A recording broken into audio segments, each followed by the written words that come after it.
Labdien! Mans vārds ir Inga Sindī, un šī ir raidieraksta Vārti 7. sērija. Šodien runāsim par lasīšanu diasporā. Mēs zinām, ka priekšā lasīšana bērniem no agrīna vecuma ļoti uzlabo viņu vārdu krājumu un veicina pozitīvu attieksmi pret lasīšanu arī pašiem. Bet kā ir ar lasīšanu latviski diasporā? Vai vecāki var lasīt jebko, vai tomēr ir vajadzīga pielāgota literatūra? Kā vispār regulāri tikt pie grāmatām vietās, kas no Latvijas ir ļoti tālu, un arī kā iemācīt lasīt latviski tiem bērniem, kam ir izteikta mītnes zemes valodas dominance? Par šiem un citiem jautājumiem sarunāsimies šodien. Vārti – raidieraksts vecākiem, skolotājiem un katram, kurš rūpējas par latviešu valodas uzturēšanu diasporā. Pirmajā daļā runāšu ar Ievu Inci no Valencijas, Spānijā. Ieva vada latviešu skoliņu, ir 3 bērnu mamma un organizē latviešu grāmatu lasīšanu tiešsaistē Valencijas latviešu bērniem un jauniešiem. Un otrajā daļā dzirdēsim Ivetu Leitasi, kura māca bērnus Kanberā, Austrālijā. Iveta arī ir Latviešu apvienības Austrālijā un Jaunzēlandē izglītības nodaļas vadītāja. Šovakar mēs sarunājamies ar Ievu Inci no Spānijas, no Valencijas. Labvakar, Ieva! Labvakar! Ieva saka, vai Valencijā ir novērstas lielās rudens plūdu sekas. Mēs visi rudenī dzirdējām daudz par Valenciju šādā saistībā. Sekas ir novērstas pats steidzamākais, bet tās sekas būs jūtamas vēl daudzus gadus, diemžēl. Ir izpostītas skolas un bibliotēkas un, protams, neskaitāmas dzīves vietas, nemaz nerunājot, protams, par ielām, par automašīnām un visu pārējo. Es gan pati neesmu tieši Valencijā, es esmu ciemā, ko sauc Ibī. Esmu kalnos apmēram pa vidu starp Alikantu un Valenciju, bet jā, tie postījumi jau bija daudz viet, ne tikai pašā Valencijas pilsētā. Ieva, ar tevi mēs gribējām aprunāties, jo es zinu, ka tu organizē ne tikai skoliņu jūsu reģionu bērniem Valencijas, tādu latviešu skoliņu, bet arī lasām stūrīti. Tātad pastāst mums, kas ir lasām stūrītis. Jā, šeit man ir jāsaka vislielākais paldies manai cīņu biedrenei, manai kolēģei Lejai Liepiņai, kas dzīvo tieši pašā Valencijas sirdī. Viņa gan dzīvo tieši Valencijas centrā Vecpilsētā, un viņa ir Valencijas bibliotēkas turētāja. Pie viņas ir brīnišķīgas grāmatas, viņa ir rūpīgs bibliotekārs, un viņa rūpējas par to, lai būtu interesanta un arī jauna literatūra, aizvien jaunas grāmatiņas gan bērniem, gan jauniešiem, gan arī pieaugušajiem visdažādākajiem lasīt gribētājiem, dažādām gaumēm. Un arī pateicoties Lejai, mēs jau daudzus gadus piedalāmies bērnu un jauniešu žūrijas programmā, ko organizē Latvijas Nacionālā bibliotēka. Mūsu diaspora, mūsu skoliņa ir šīs žūrijas dalībnieki, un Latvijas Nacionālā bibliotēka mums katru gadu atsūta jaunākās grāmatas, kas ir šajā programmā. Pie mums uz Spāniju atceļo liela smaga kaste ar šīm brīnišķīgajām jaunajām grāmatām latviešu valodā, starp kurām ir gan tulkotā literatūra, gan arī oriģināli darbi, latviešu autoru grāmatas, un tad mums ir jāatrod veidi, kā šīs grāmatas izlasīt, jo attālums starp mums ir lieli. Spānija ir milzīga, mēs esam ļoti izkaisīti. Gan skoliņas bērni dzīvo tālu viens no otra. Mums šeit situācija ir citāda nekā, piemēram, piemēram, Stokholmas vai Oslo skoliņā, kur apmēram visi dzīvo vienā pilsētā. Mēs dzīvojam pa 2 un vairāk stundu attālumā ar mašīnu viens no otra. Un līdz ar to mums vajadzēja atrast veidu, kā satikties biežāk, kā lasīt kopā, jo izbraukāt mēs katru nedēļas nogali viens pie otra nevaram. Un patiesībā lasām stūrītis sākās Covida pandēmijas laikā, kad pavisam nevarējām satikties, un tomēr gribējām turpināt darboties, gribējām turpināt lasīt latviešu valodā. Un tā dzima Lasām stūrītis 2020. gadā. Mēs savācām grāmatiņas, kas nu kuram mājās bija, un veidojam prezentācijas. Mēs saliekam, stāvfotografējam grāmatu lapuses, saliekam kādā no prezentāciju programmām, un tad tiekamies kādā no šīm tiešsaistes platformām. Mēs esam vairākas platformas izmēģinājuši, jo arī ar to pieslēgumu reizēm ir grūti, kur nu katrs tur savā ciemā vai pilsētiņā. Un tad mēs 45 minūtes parasti lasām. Parasti ir viens lasītājs, bieži tā esmu es, bet arī citreiz pieslēdzas mana kolēģīte otra skoliņas skolotāja, otra Ieva vai kāda no mamām.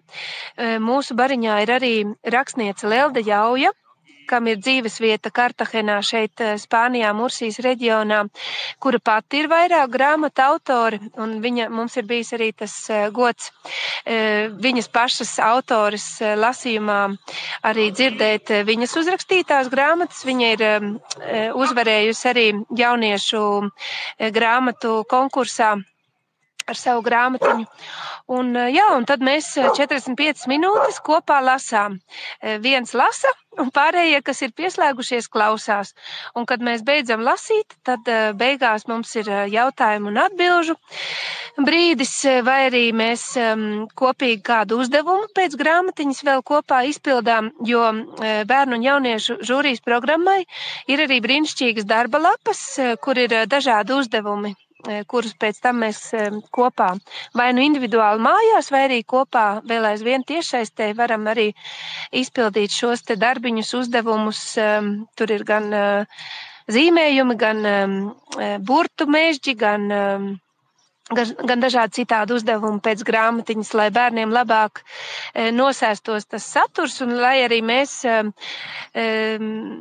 skolotājs vai tie, kas lasījām grāmatiņu, lai mēs arī varētu saņemt šo atgriezenisko saiti un saprast, cik daudz bērni ir sapratuši, vai viņi, piemēram, ir uztvēruši grāmatiņā iekļauto ironiju vai kādu, teiksim, vārdu spēli, vai viņi to ir sapratuši, vai viņi, teiksim, ir uztvēruši ļoti, ļoti burtiski un varbūt nav sajutuši šo kaut kādu grāmatiņas metaforisko jēgu vai ironiju. Jā, apmēram sanāca ļoti gari, bet apmēram tāds ir mūsu Lasām stūrītis. Tā ir iespēja satikties tiešsaistē, nebraucot lielos attālumus, un katru nedēļu ceturtdienu vakaros mēs lasām kādu no bērnu un jauniešu žūrijas grāmatām. Jā, ļoti, ļoti jauka iniciatīva. Saka, jūs dalāt tad bērnus arī vecumgrupās, jo tajā bērnu un jauniešu žūrijā grāmatas ir piedāvāts dažādās vecumgrupās. Jūs tad arī ziņojat šoreiz lasīšanu grāmatu, kas piemērot, piemēram, 9+ kādiem, un šoreiz tā, vai jebkurš, kurš grib, vienkārši pievienojas? Mēs pirms lasīšanas, mums ir Lasām stūrīša grupa WhatsAppā, un es ielieku pirms lasīšanas šo prezentāciju, kur var grāmatiņu arī apskatīties, un katrs var atvērt arī savā viedierīcē šo grāmatiņas prezentāciju, var atvērt un sekot līdzi, var lasīt līdzi vai skatīties attēlus, ilustrācijas, un iepriekš ielieku, kuru grāmatiņu mēs lasīsim, un tad, bērni un jaunieši var izdomāt, varbūt viņi jau ir lasījuši mājās šo grāmatiņu, tad viņi, piemēram, nepieslēdzas, vai varbūt, viņiem liekas šī grāmatiņa pārāk bērnišķīga, vai tieši otrādi.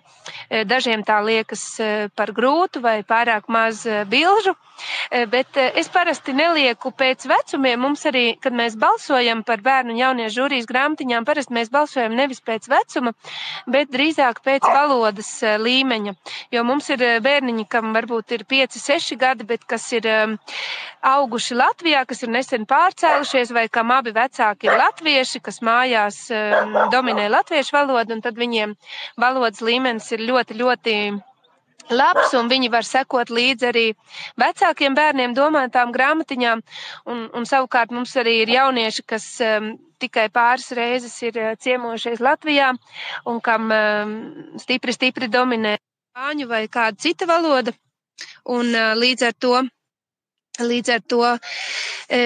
tas valodas līmenis var būt neatbilstošs vecumam.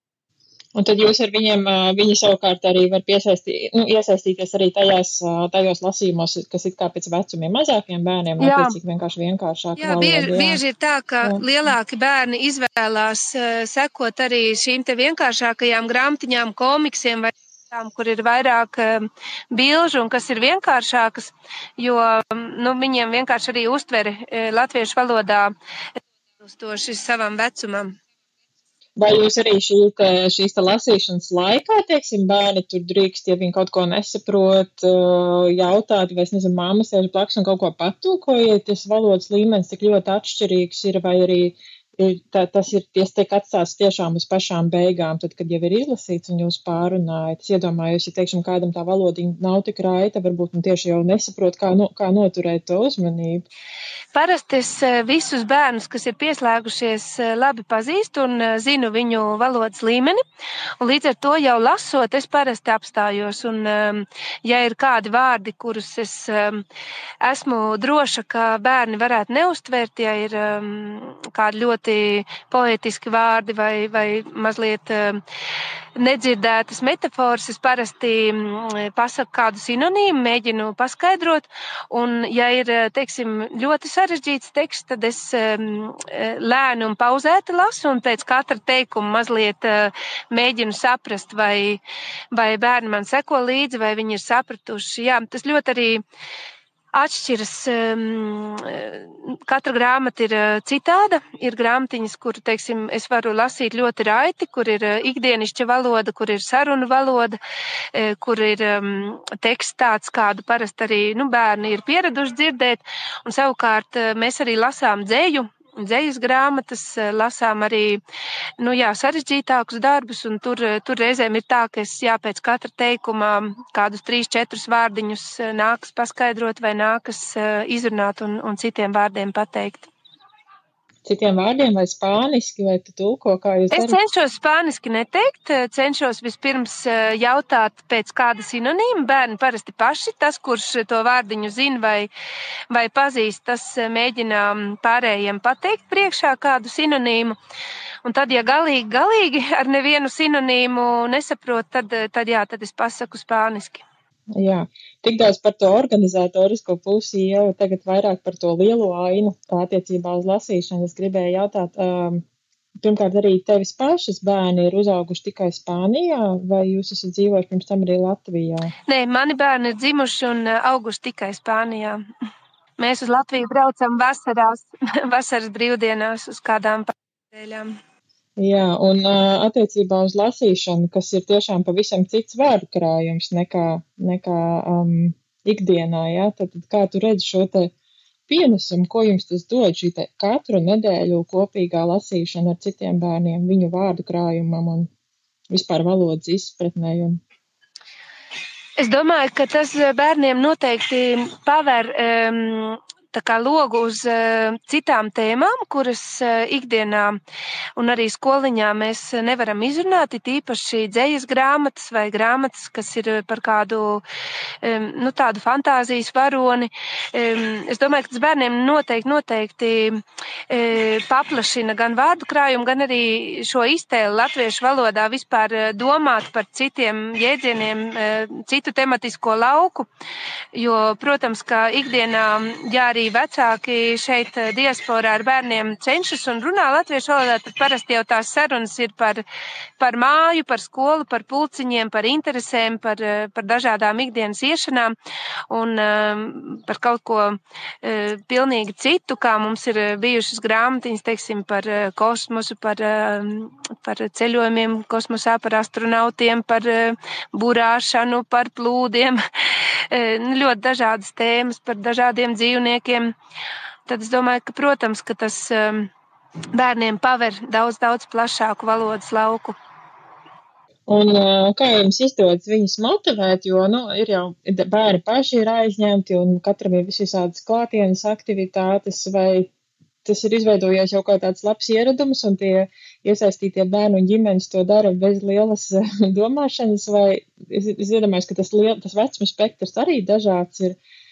Un tomēr, kā jums izdodas viņus motivē tam, ka viņi pieslēdzas un runājas, vai arī tie paši bērni, kas dažreiz arī klātienē tiekas, un viņiem palīdz tas, ka viņi citu arī reāli dzīvē zina.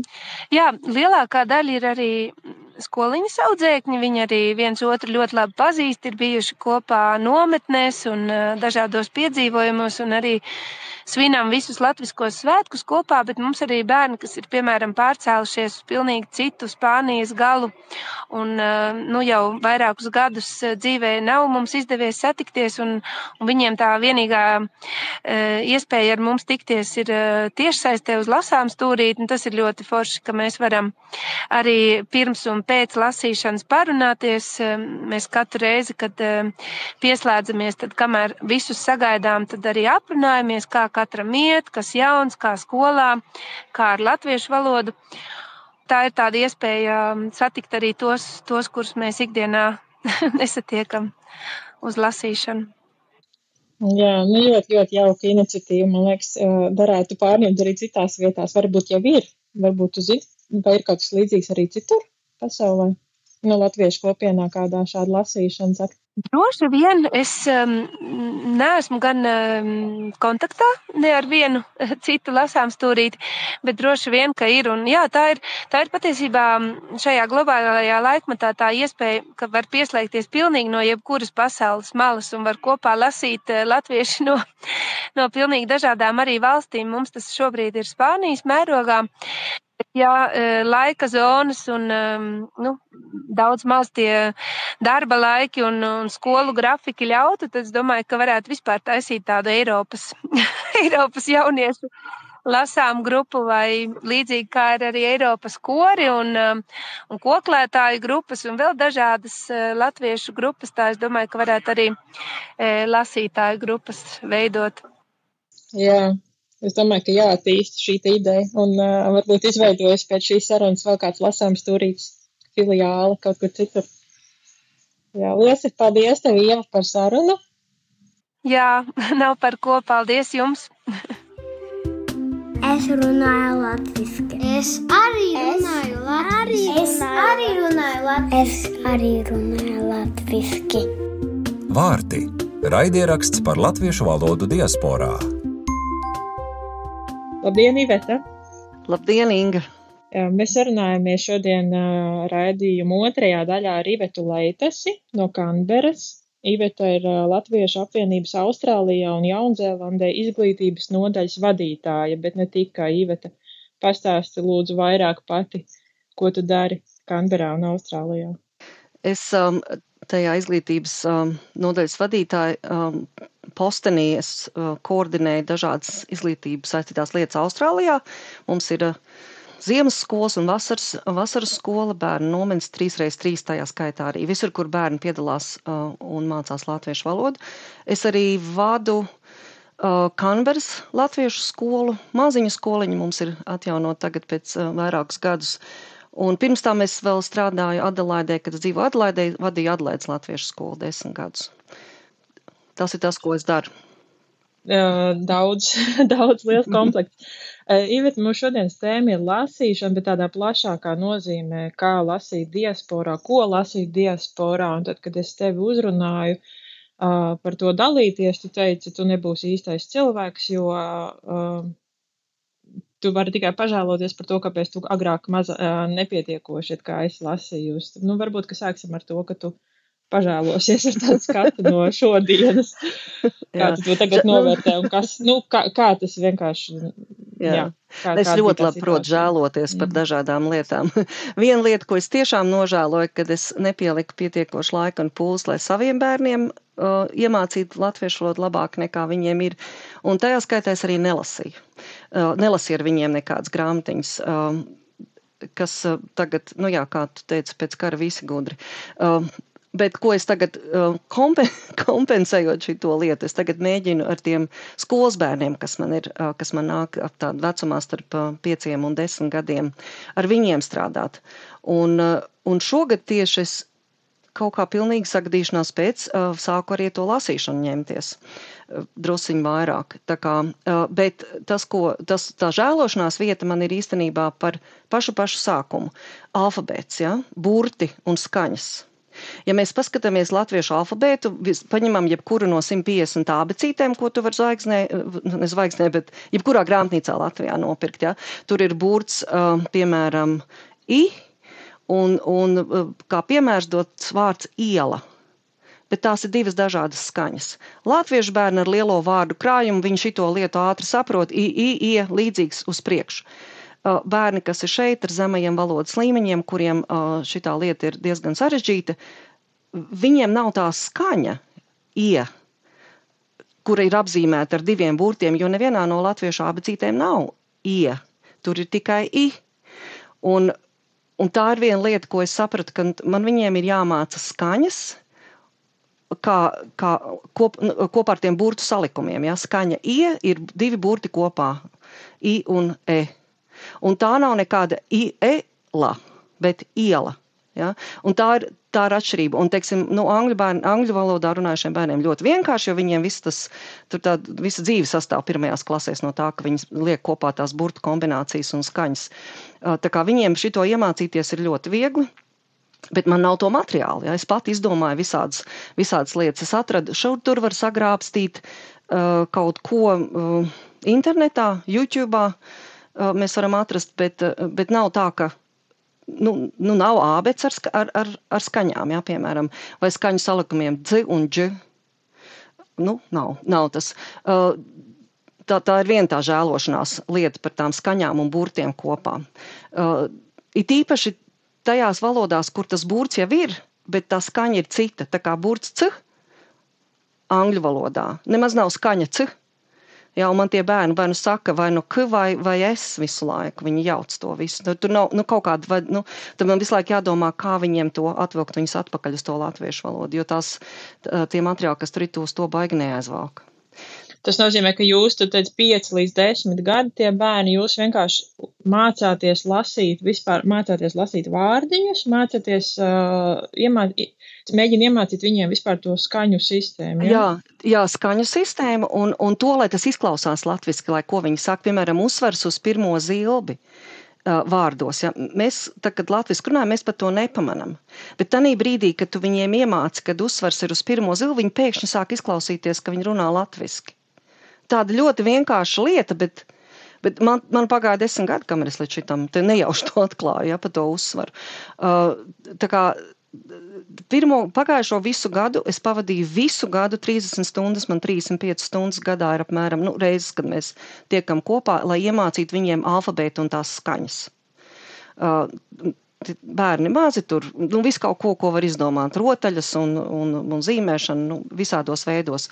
Tagad pēc vasaras brīvdienām viņi atnāk, es atkal viņi man nesaka c vairāk, ja, un atkal jāsaka tas no jauna. Bet šogad es gribu viņiem iemācīt tekoši lasīt, pat ja viņi nesaprot, ko viņi lasa, lai tas izklausās latviski, lai viņi sāk sajust to valodas ritmu un šitās lietas. Tā kā tas ir mans šā gada uzdevums, lai viņi iemācītos tekoši lasīt. Un te mums parādās, protams, nākamā žēlošanās tēma – lasāmais materiāls, ja? Kas ir zemam vārdu krājumam, piemērots vecumam ar saistošu saturu. Esmu apstājusies pie zvēriem un abras taisītāji. Šobrīd mēs 4 stundas tagad ar to ņemamies. Ļoti labs materiāls, tur viss kaut kas ir iekšā, visādā veidā var pagriezt.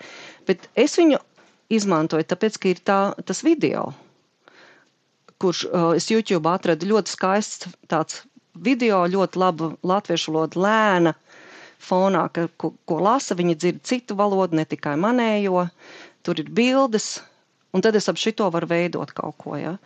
Viņš ir īsts, tur bieži atkārtoja, tur vairākas reizes atkārtojas viens un tas pats teksts, ideāls materiāls faktiski, bet kur tad, viena pasaka es tādu atradu, ja. Tad meklēšu nākamo, kad tikšu šitam cauri. Tas nozīmē, ka jūsu pretenzija jau šobrīd nav vārdu krājuma ārkārtīgi audzināšana, bet jums tiešām ir pamatu nostiprināšana, ir vajadzīgi daudz vienkāršāk materiāli, vienkāršāk. Ko tu saki par to, vai diasporai ir vajadzīga, vai tā ir vieglā valoda par to, par ko šobrīd Latvijā runā, vai tas ir vēl kaut kas cits?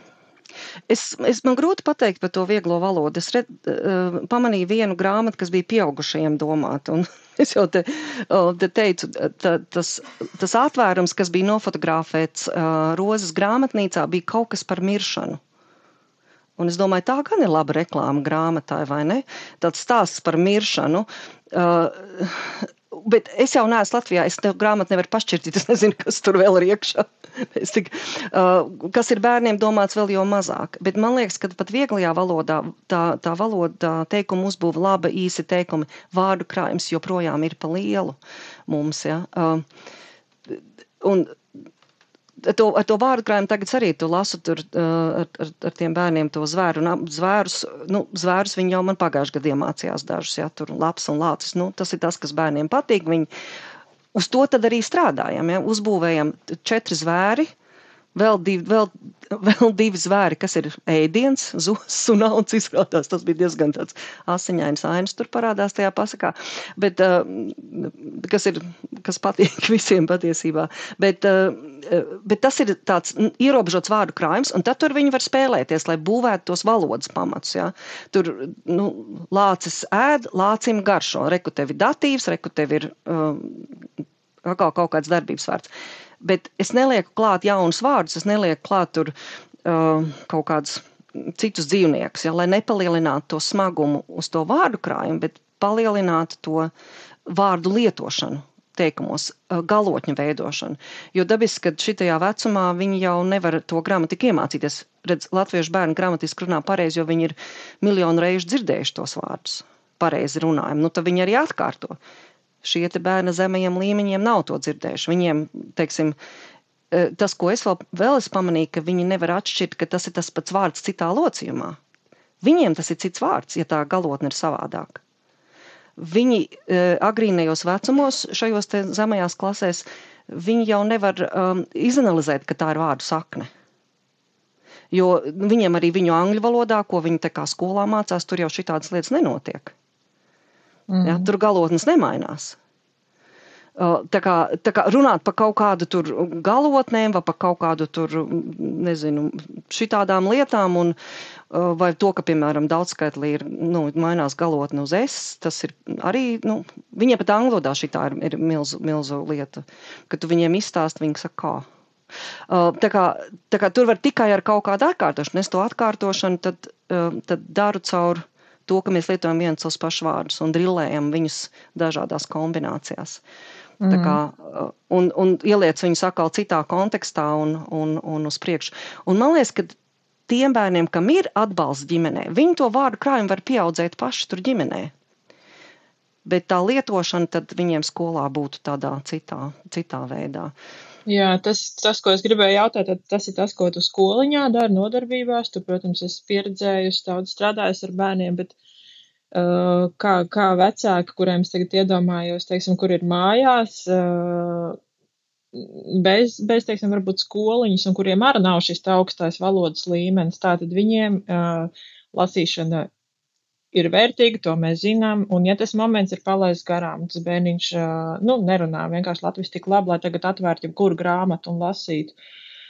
Kā tu domā, tas ir bezcerīgi, vai ar ko vispār varētu sākt, teiksim? Tagad, 5, 6, 7 gadi, kamēr to bērnu vēl var paņemt blakus un kaut ko palasīt. Ko tu ierosini vai kā to pieredzi? Nekāda tāda baiga labā pozitīvā pieredze man īsti nav, jo tas ir tas, ko es tiešām daru, ko es atnesu uz skolu, es pamēģinu, man neaiziet, piemēram, ja. Es viņiem mēģināju stāstīt kaut ko pagājušais, tā kā drusku uz gramatiku aizvilku, un viņi man skatās pilnīgi tādām tukšām acīm. Tā kā man nav tāda, bet dažas lietas ir tomēr. Piemēram, Raiņa dzejolīši. Maz kaķītis, maz zaķītis uz ceļa satikās, ja, jo tur var ielikt izteiksmi iekšā. Tie ir arī ļoti vienkārši vārdi, kā ķīžu, zaķīšu, jau viņi gan jau varbūt, ka zina. Ja viņi vispār kaut ko zina, tad kaut ko tādu viņi varētu zināt. Pīrāgam, nabagam abi gali apdeguši, ja? Ziemassvētku pantiņi. Caur tādu ritmisku penterēšanu, tas būtu viens variants, kā to varētu darīt. Ja? Iemācīt skaitīt līdz 10. 1, 2, 3... Rainis mums tur nāk uzreiz pa visām durvīm iekšā, jā. Tā kā taisn brīnums, kad Rainis pirms 150 gadiem ir tādas lietas ļoti vienkāršā tādā aizraujošā valodā. Tu paņem, teiksim, modernākus dzejoļus, tur aiziet jau kosmos, jā, tur aiziet jau tādas lietas, kas nav īsti saprotamas. Vācieta mēs te mēdzam skaitīt ar bērniem, man liekas, ka tas, ar vāciešu, vai es tagad maldos, viens pa ceļu gāja, priekšā bija māja. Jā, kādu rāja. Tādas tiešām tik vienkārši. Šitādi pantiņi, kas ir vēl, ja es te kaut kā, man Rainis vienmēr patic, bet ja ir kaut kādi tādi pantiņi, ko var šitā penterēt. Otra lieta, ko var, ir tā bērnu dziesmiņas, ko var YouTube atrast, kur viņi var dziedāt līdzi. Kaut kas nav tik ļoti, kas vairāk valstās uz kaut kādu tādu ritmu un atkārtošanu, nevis uz to saturu tik ļoti, lai viņi saprastu, kas tur notiek. Jā, es to pieminēju arī grāmatā, kad es rakstīju par to ritmiskumu. Es to pati biju novērojusi mazajā vecumā, pavisam mazajiem, ka viņam ļoti, ļoti patīk dzejolīšu grāmatiņas. Un mums arī ļoti labi diezgan ilgi bērni gadiem ilgi šķirstīja un lasīja tos bikibukus, liels un mazs izdotos bikibukus, jo tur ir daudz no šiem tātad katrā grāmatiņā ir viens dzejolītis, bet arī ļoti skaistas ilustrācijas, un līdz ar to viņiem patīk šķirstīt tās grāmatiņas, un katrā tajā lapā varbūt viena rindiņa, ja? Tāda veida materiāli, tātad tiem dzejolīšiem ir jābūt arī, protams, vizuāli smukiem, īpaši mazākiem bērniem. Noteikti.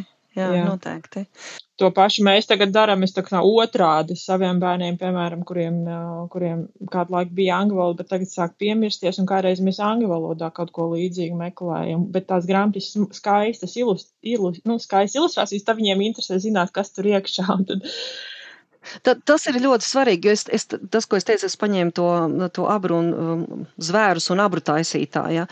Viņi burvīgi tie zīmējumi vēl no seniem laikiem, man liekas. Un kas man vēl liekas ļoti svarīgi, ka tā ir latviešu tautas pasaka, ja? Ka tā ir tā latviešu lieta, ka mēs lasām nevis kaut kādu tur, Tomu Sojeru, ja? Bet mēs lasām Sprīdīti. Un tad ir pilnīgi cita tā aina arī un tā interese. Sprīdīts ir ļoti grūts, jo tur, teiksim, pamēģina palasīt Sprīdīti. Sprīdīts arī ļoti grūts. Pats sākums jau. Bet Sprīdītim ir tā multinīte 20 minūšu. Un tā multinīte ir tāda lēnāka drusciņa, tur ir mazāk teksts iekšā, un viņš, starp citu, ir ļoti laba uzvest ludziņu. Tu vari nokopēt to tekstu no tās multinītes 1:1 un uzvest ludziņu arī ar zemajiem valodas līmeņiem. Tā kā ņem kaut kādus vizuālos materiālus līdzi tā lietai. Un tad, teiksim, par tādu pasaku, ja tu paņem zvēru, atkal manis pieminētos zvērus un abrataisītāju, un pēc tam tu vari spēlēt mājās pats to teātri. Tu nopērc visus tos dzīvnieciņus, varbūt, ka tev jau ir, izliec viņus virtuvē uz galda un saki, un tad nāca garām zaķis, ja, un tad zaķis lec garām, ja tu vari izspēlēt to teātri, ja tu tikai, tā pasaka ļoti piemērot šitādai lietai, vai tur citām pasakām būtu varbūt grūtāk. Viņa ir īsa, viņa ir secīga, tie bērni atcerējās visu to pareizo secību, kurš dzīvnieks, kuru tur pēc kura nāca un nesa, un tādā veidā viņiem arī to vārdu krājumu, bet to vārdu krājumu tad noliec to savu zosi te uz tā galdiņa. Tev ir prepozīcija, tev ir darbības vārdi tur ir iekšā, ja? Tā kā spēlēt ap to.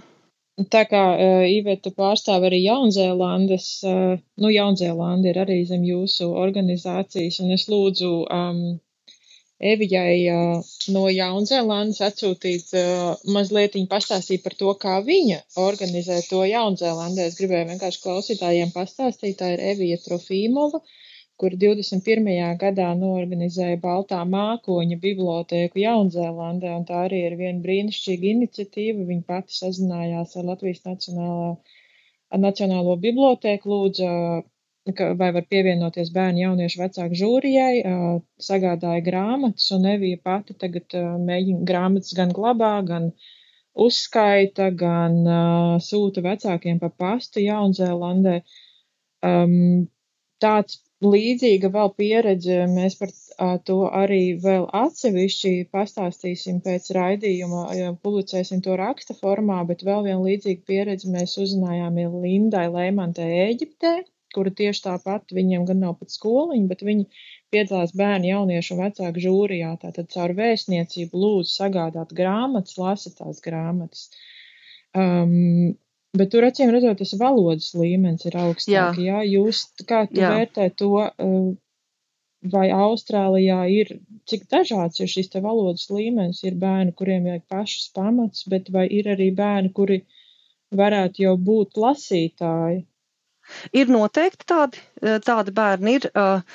Mums ir daļa no tiem bērniem mācās papildus latviešu valodā, arī viņi mācās ar to tiešsaistē, caur to Latviešu valodas aģentūras organizētajām lietām. Viņi tā kā piesaistīti ir pie tās valodas. Un tie ir parasti, kam ir jau augstāks līmenis, kam arī vecāki ļoti motivēti un palīdz to darīt. Un es zinu, ka, man liekas, Kadelaidas skolā bija, ka viņi arī strādāja ar tām bērnu žūrijas grāmatām. Un tad tas, ko viņi teica, kad viņi varēja atrast 1 vai 2 grāmatas, ko viņi var izmantot tajā apmēram tajā līmenī, kas skolā ir.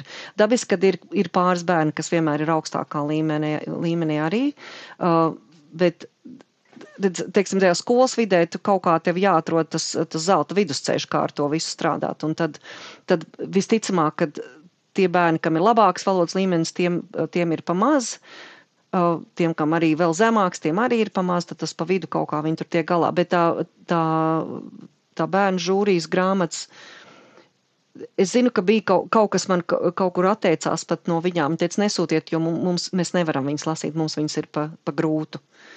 Tā kā tā ir tā realitāte. Tādi bērni noteikti ir.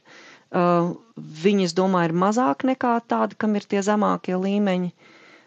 Tā kā tas ir mums milzīgs izaicinājums šeit, ka tev visi grib, viens runā, viens nerunā. Ja? Kā viņi tur tiks galā? Tā kā... Viens aspekts, ko Evija pieminēja, ir, es viņai jautāju, kādas grāmatas arī saturiski vai formātā jūs gribētu zināt, gribētu vēl redzēt, un gan Linda, gan Evija uzsver to, ka viņām ir tie dažādie formāti ir aktuāli, gan bilingvāls grāmatas, gan kaut kāds interaktīva audio materiāli un tā tālāk, jo tas spektrs jau ir milzīgi liels, un tad katrs var sev piemeklēt vienkārši to, kas viņam vairāk atbilst, un saturiski Evija man rakstīja tā, Jaunzēlandes latviešu bērniem, un domāju arī diasporas bērniem citviet trūkst grāmatu par viņu pasauli latviešu valodā. Ikdienā viņi redz atšķirīgas lietas, dabu, dzīvnieks un tradīcijas. Piemēram, Ziemassvētkos Jaunzēlandē ir vasara, nav ne sniega vīru, un bērni nespēja to saturu, kas ir Latvijas grāmatās, asociēt ar sevi. Tu tikko teici, ka jūs lasat to Zvēri un Abru taisītāju, vai ka tev svarīgi lasīt arī latviešu literatūru, bet vai tu piekrīti, ka viņiem vajag arī materiālus, kas ir par viņu vidi? Pilnīgi, tas jau būtu ideāli, jo tad jau viņiem veidojas tās asociācijas, tas ir tuvāk saprotamāk, viņus kaut kā jau var būvēt, ja viņi zina to savu vidi, viņi to latviešu valodu uzliek tā savā vidē virsū, tas jau būtu super.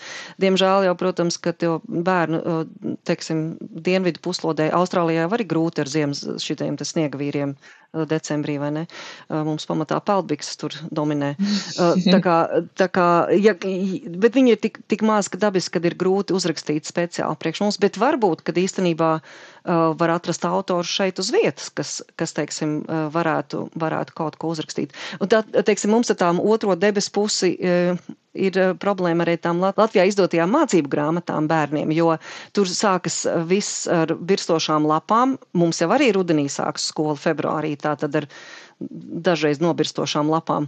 Bet tad, kad mēs ejam uz priekšu, mums aiziet lieldienas, bet Latvijā aiziet Ziemassvētki. Un ja tu tagad ej pa to programmu uz priekšu, ja, teiksim, ja tā mācība, tā valodas programma ir uzbūvēta kopā ar tiem notikumiem, kas notiek tev apkārt, tad mums ir pilnīgi garām. Ja.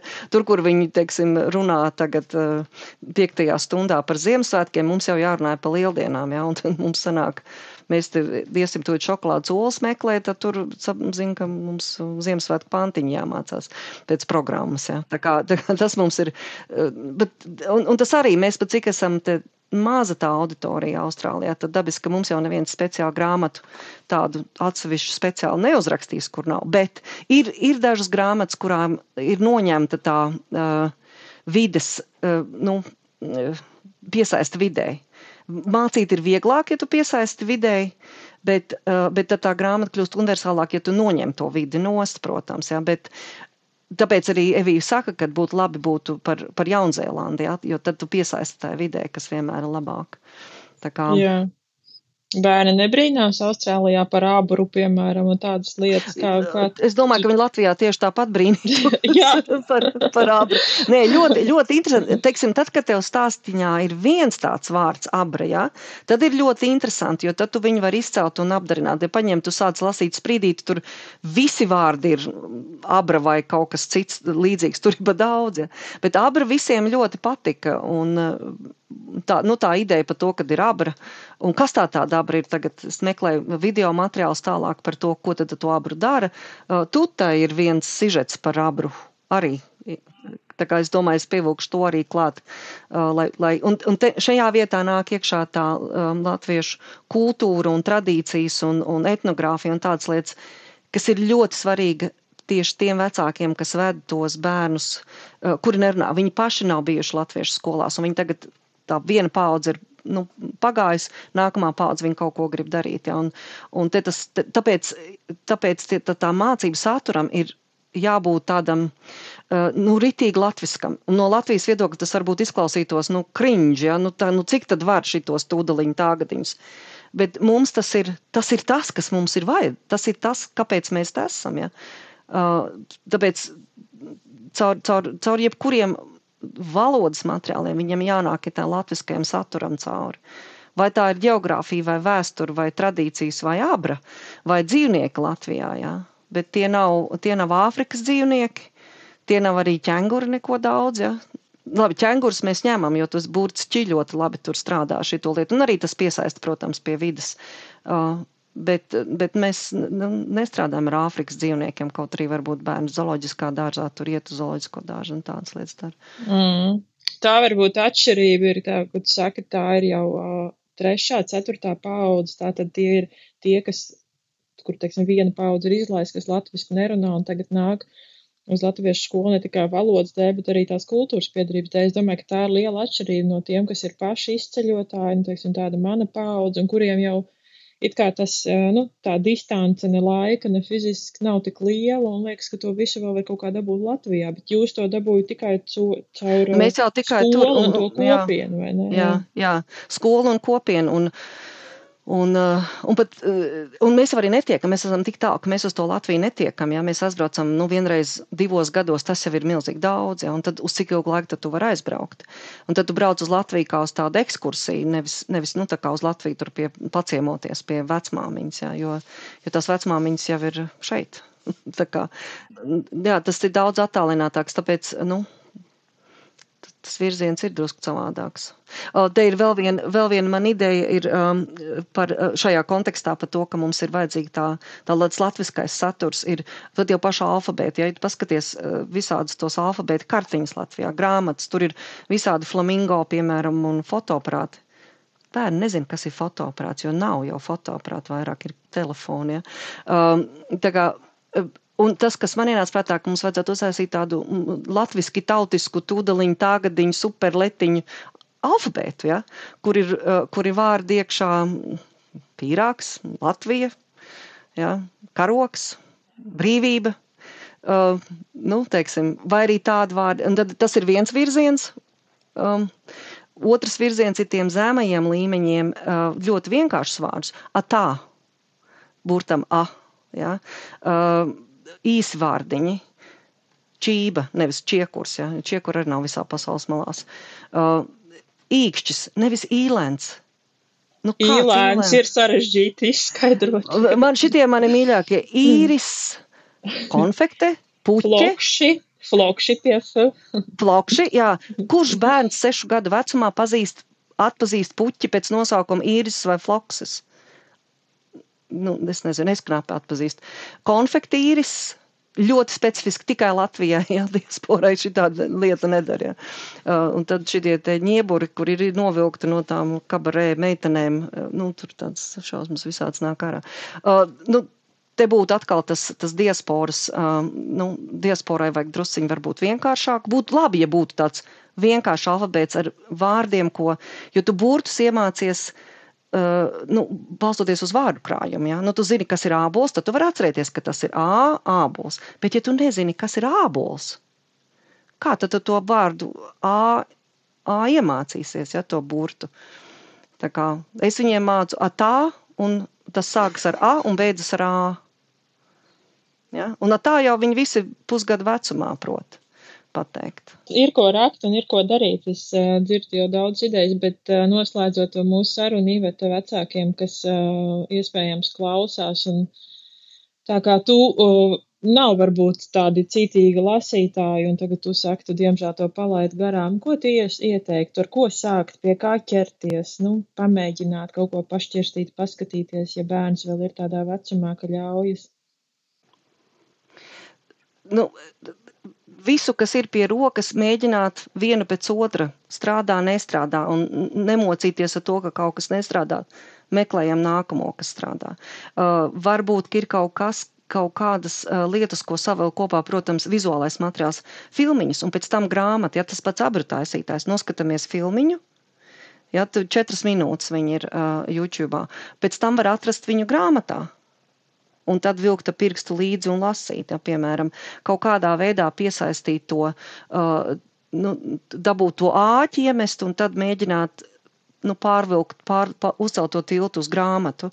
Piemēram, ir ļoti daudz, ne ļoti daudz, bet dažas labas tās Raiņa 1, 2, 3, tas Raiņa dzejolīts, ko tu vari drillēt caur turieni. Tā kā kaut kādu to āķi varētu lasīt, un tad ir jāmāca arī burti, ja, un jāmāca tās skaņas, un jāmāca lasīt, lai dabūtu viņu līdz tai lasīšanai. Jo izklausās, ka latviešu valoda ir tā kā, skaitās fonētiska valoda, bet ja tu tā sāc lasīt, piemēram, bērni, kuri ir angļu valoda pamatā, viņi visus U burtus lasīs kā A, visus C burtus viņi lasīs kā K, un tur nekāda lasīšana nesanāks. Ir jāiemāc tās skaņas un tie burti. Un tā būtu arī viena lieta, ko, teiksim, Latvijā augušai mammai, tas pat neienāktu prātā.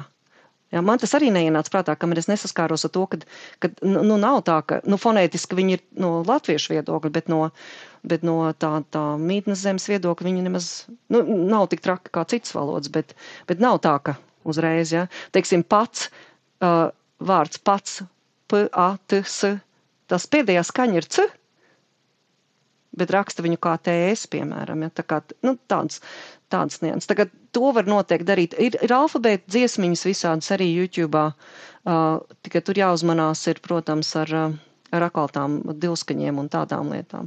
Vinetai Vītolai ir ļoti labi materiāli. Tur viņai ir viena tā alfabēta dziesma 3 daļās, kur ir jāpērk. Noteikti atmaksās, noteikti ir tā vērts. Tā kā, kas tas labākais ir, es nezinu, bet mēģināt. Tas ir tas, ko es arī daru skolā ar tiem bērniem. Es mēģinu un tad skatos pēc acīm. Neaiziet, ņemam nākamo variantu, jo varbūtība, ka uzreiz aizies un viss notiks, jau nav liela patiesībā. Liels paldies tev, tēma ir milzīga. Es domāju, ka mēs turpināsim vēl kaut kādā kontekstā par to runāt. Bet dažas lietas mēs ieskicējām šodien. Paldies tev, Ivete. Jā. Paldies, ka jūs man uzaicinājāt arī. Pažāloties man vienmēr ir drusciņ prieks. Vārti. Raidieraksts par latviešu valodu diasporā.